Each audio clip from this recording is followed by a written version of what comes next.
our 4-H specialist and also in ag engineering. She has a dual appointment, and she handles the conservation projects and things that I work with in terms of soil and water conservation and some other things. She's originally from Michigan. Fortunately, her parents moved immediately from Ann Arbor. I'm awfully glad to hear that, to Adrian. And then later on in life, she decided to get a teaching degree from Michigan State in mathematics. How many pens do I And then mercifully for some of her students, she decided that perhaps there were other career options, and besides Jackson Prison full of murderers. So she said, I can't handle this. So she actually started out and got a master's in ag engineering, and then she was having so much fun that she ended up with a PhD, and then came down here. And it's been very successful. What you're seeing here in terms of conservation projects is some award-winning programs, so they're really great and very cutting edge about things that are done right now. So, Natalie, have at it.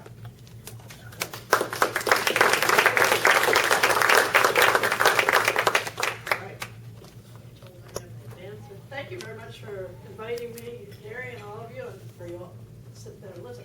Please. Oh, is it not on? I got it. Okay. And please, if you have questions, stop me just as you have the question, and I won't go on and on, I promise. But that way you don't have to remember. Reverend Parnell says you have to swallow the microphone. Okay. Hey, that helps. Okay. So, just what I'm going to talk about today is what I've learned, conservation natural resource curriculum over the last number of years, and a little bit about how can we interest youth in natural resources. I'm going to talk about a couple of different specific projects that have been quite successful, and then examples, and then curriculum. I just wanted to let you know what's available mostly, well, not only for free. We've had to start charging, but not too much. So, I pretty much made my career because funders anymore want outreach. NSF, USDA require, instead of just doing research, all the scientists have to actually do outreach. So a lot of people think that that's curriculum or activities.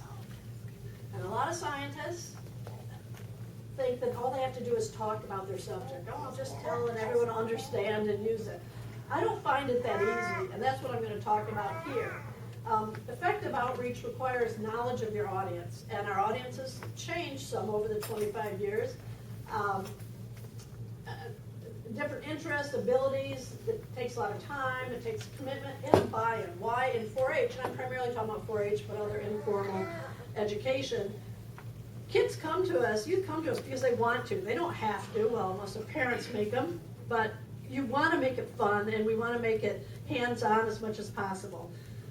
Not always as easy with the natural resource projects as with the animal projects. Some of you talked about those. Those have to be hands-on, but we try to do that. So planning is really important before you start, whether it's a single activity or the entire curriculum.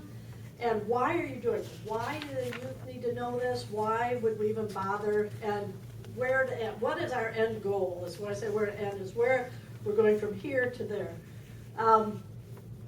Most of the curriculum I write through 4-H, we write for 3rd through 12 because that's our age group. And so upper elementary is usually very introductory. Middle school, you're starting to have them put together more the complex concepts. And in high school, I'm always writing to try to get them ready for college or to be good citizens in their communities. We have some good data. A lot of the youth that are involved in 4-H also go back to the community and share on township boards and in a lot of different ways, and are leaders in the community. So whether they go on to college or not, it's important to know, and I think especially about the natural resources. And I have worked with Gary on a publication about septic systems, and that's very, very important in this state. We have many that are failing or improperly constructed, and so that education and background knowledge is really important. Anyway, so then, but it also, curriculum requires review and revisions, pilot testing. If you don't pilot test, that's where you miss what youth of today, how they're changing, what they need, where they know. I'm quite sure that when I was in school many years ago, the things that I was learning in 4th, 5th, 6th grade, they're learning in, seems like 2nd and 3rd grade. It just seems like they've really upped the game with kids. I don't know if it's good or not, but anyway. So pilot testing is important because, again, no matter how much we know as I get older, I get further away from that age group, and I need to know how they're using it, and also how our leaders are working with it, if the curriculum works for them. And then editors, I can't say enough about. Been doing this for a long time, and I always tell my students, I get back my curriculum and it's all red. You know, you think, my gosh, bad verb, unclear sentence. It's just having another professional look has been really important. And then designer. And the reason I have commas on some of these is that was purposeful. There's more things, I'm just saying, there's a lot. And then time. It just takes time to write curriculum. So just to give you a little idea of my experience, and for those of you that have been in extension, I know we have areas, the different colors, counties. I learned Indiana counties. I don't necessarily have been here a while. I know major cities, but I'm more, if you want to talk to me, tell me what county you're from. That's what my life is. And then regions. So the natural resource projects, there's an average of almost 18,000 youth a year enrolled in those. And I just listed the ones that I'm specifically responsible for in 4-H. And so I've developed a lot of educational resources, and all with collaborators. I'm kind of a jack of all trades, master of none.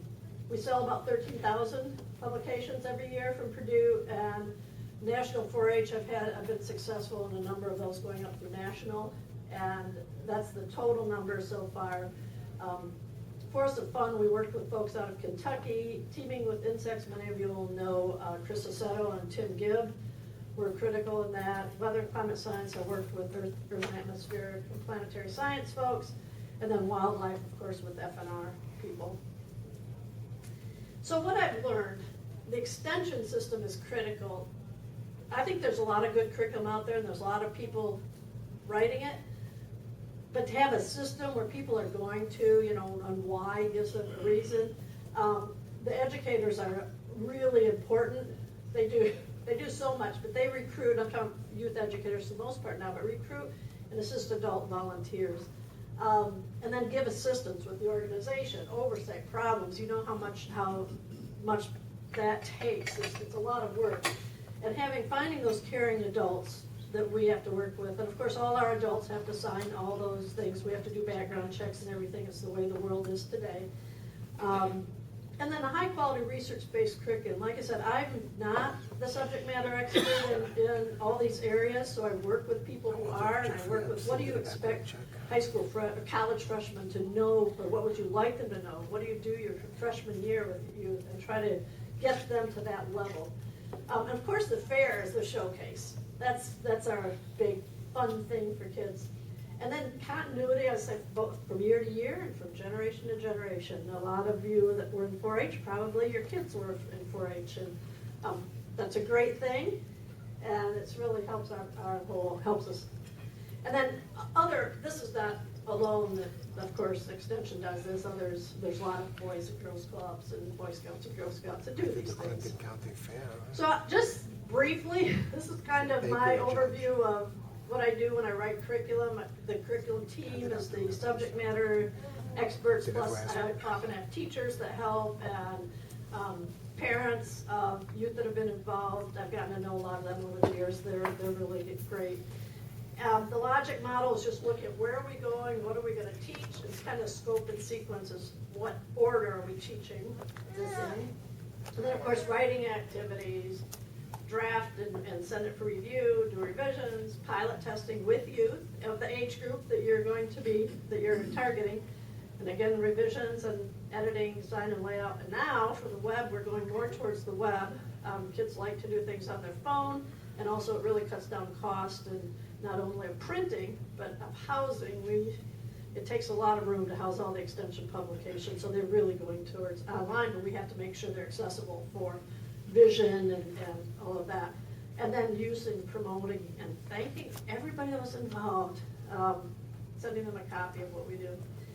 So I'm going to do a couple of examples now. Wildlife habitat evaluation. Maybe some of you know Dean Zimmerman. He's been a DNR guy around here. He was a great help in that. We started it. It's a program. I can't remember exactly where it started, but we were one of the early adopters. And the carrot for that with 4-H works really well with FFA here in this state. Not all states do that. You have a question? I have a comment. Comment, please. I usually have a comment. 1961, as a young 4-H agent, I attended the very first training conference for the initial introduction, about 4 or 5 of these projects in 1961. Wow. And a little aside on that thing, the meeting was held out at Dune State Park, and they wanted to have group singing. 4-H kids like to sing, so I guess it's fun. And so they hauled the piano from the county fairgrounds out to Dune State Park with me in the back playing all the way through. I can't remember if it was Elkhart or Valparaiso, all the way through downtown. That was the first training conference for Wow. this project. That's good. So did you or any of you go out to Ross Camp? Were you Yeah. in that? Yeah. That was, unfortunately, we lost that facility, I guess, years ago, but that was, yeah, a lot of people remember that. I've met a lot of people that met their significant other there, yeah. So anyway, we did training with that because this was a new program. If you're familiar with what we call the CDE, so Career Development Events, it's really geared towards having you learn about a specific topic. But we have a contest, and most of them they have to do a regional or a county contest to come up to the state. So I oversaw forestry and entomology, and then we added wildlife habitat. But the really critical cog in this were the coaches, the educators who spent all the time teaching the youth. We did do some resources, some publications and training, and I guess I can show. Yeah, I brought my bag of publications.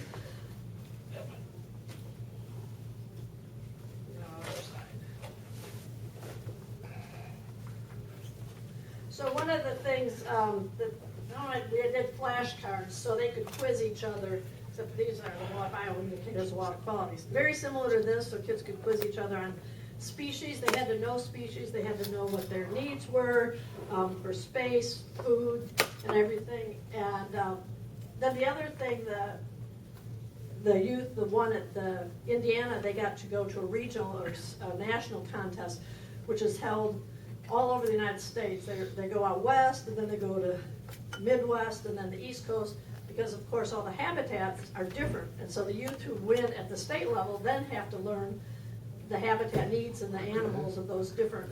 For Indiana, being in the eastern deciduous forest, East and Midwest was not hard, but the kids that won the years they went out west, they had a lot of new learning to do. But that is really a good contest. We did do a survey of youth and adults about what they learned, and both of them felt they learned in studying for that contest quite a bit from what they knew before to later as retrospective. It doesn't really show up here, but the coaches actually thought they started a little lower and went a little higher than the youth did, and I think that's just, we all think we've always known kind of what we know. But 86% said they planned on using wildlife management practices or principles in the future. So that was really nice. 55% said they already had, and 30% they had developed a management plan, which is quite a lot of work. It's quite comprehensive. It also includes going back and evaluating 2 or 3 years later because things change, and some things don't work that you expect. And 27% influenced by future plans. And I couldn't find the quote, but I know, I don't know if any of you know Dale Griffin. He's a wonderful teacher, teaches ag in Rossville. And he had 3 students that were in this contest, and they went to the national contest. They went on to do wildlife conservation careers.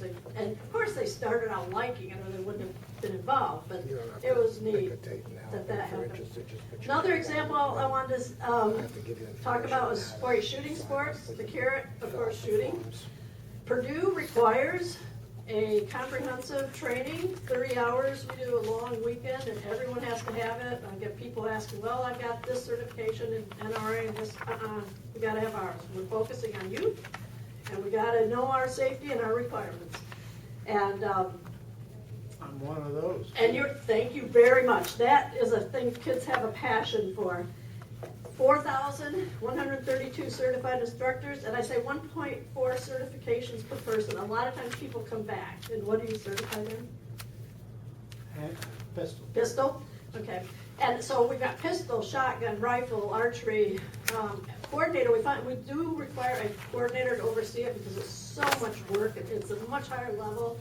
I call it a high needs program. Educators help some, but we really need someone to liaison between the educator and the club. We've got a club in LaGrange, I think.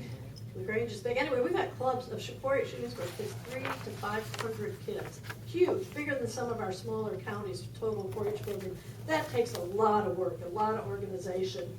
And, there's buying equipment and all of that stuff.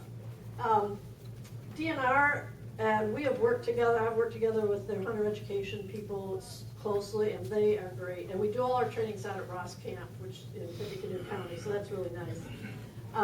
It is the 6th most popular 4-H project, and we have a lot of high school students. 4-H tends to lose students as they get older. They get busy, they get jobs, they have cars. This one tends to hold them. 1,500 youth in high school were in the program last year. Does everyone want to guess what the one animal project is that has more people? Goats. Swine. Swine's our biggest animal project right now. And our shooting sports guys, I mean that non-gender. We're gonna pass them. And then some standalone curriculum. A lot of the curriculum I write, parents or fairly, they wouldn't necessarily have big projects. Soil and water science, weather and climate science, and they're both, the little check mark means they're nationally peer reviewed.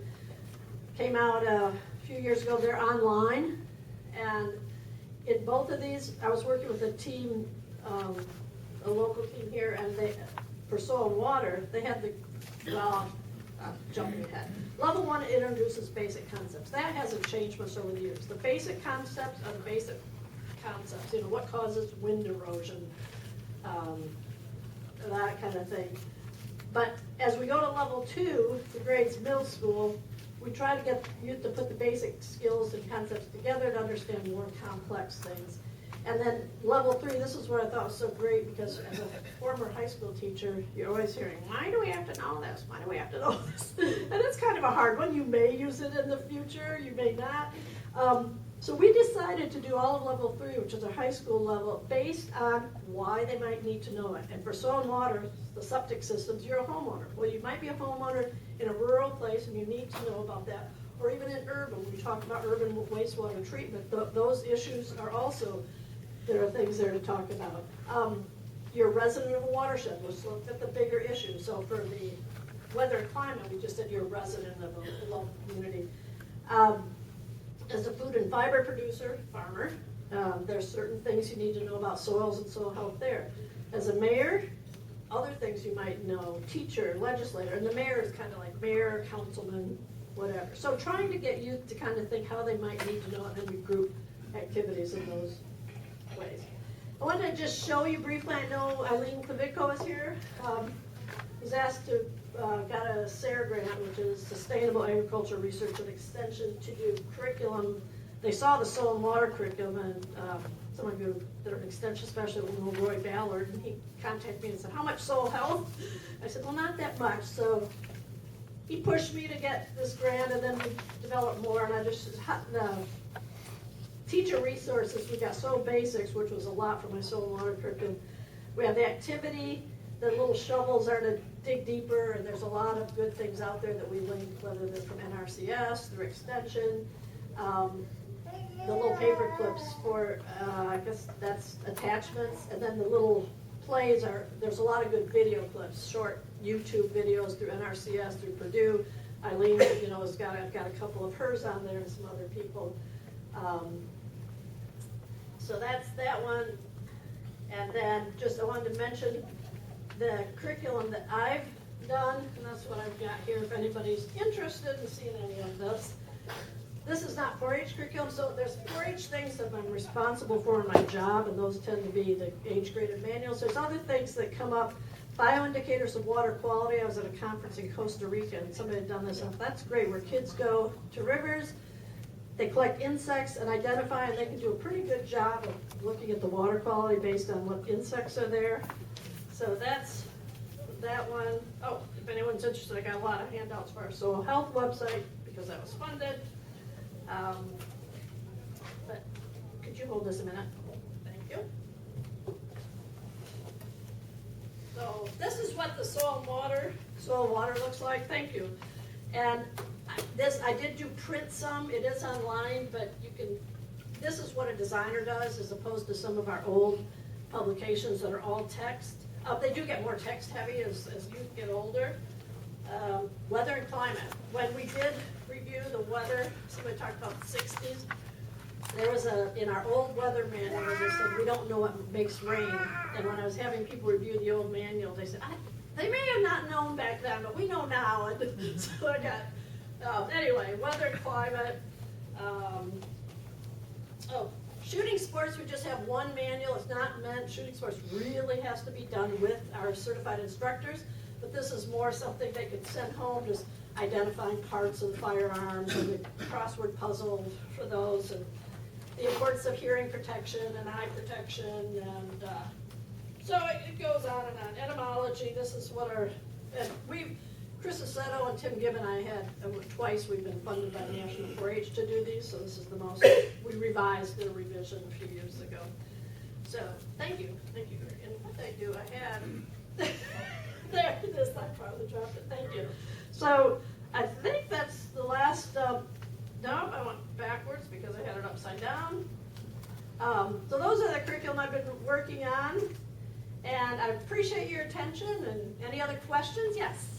What is the youngest age for shooting in 4-H? 10. Well, it depends. Actually, we let that be up to the counties, as long as they're 4-H members, that we give our county instructors quite a bit of power. They can decide. Many counties decide that they want them to be 10, but they can be in 3rd grade, so a 3rd grader could be younger than that.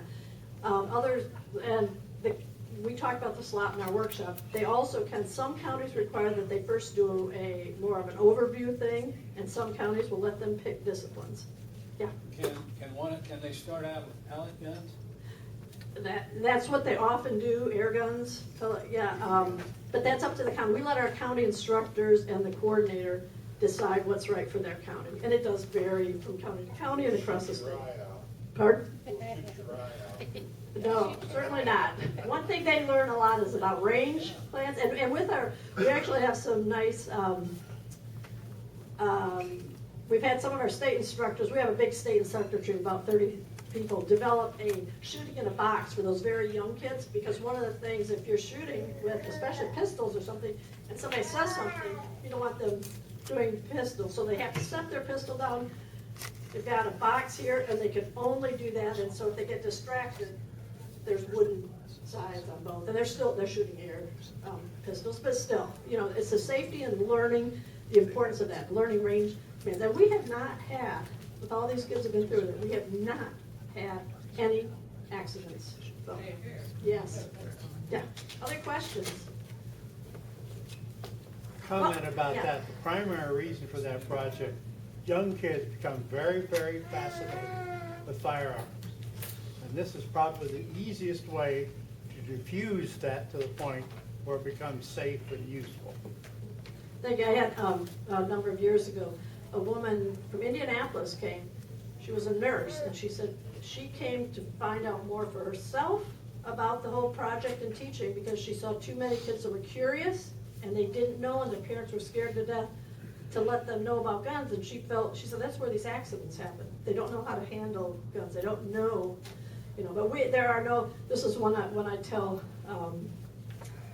to the instructors, set rules, the range rules, there's no arguing. Those kids have got to follow our rules, or we could ask them they have to leave. Other questions? Yes, we have.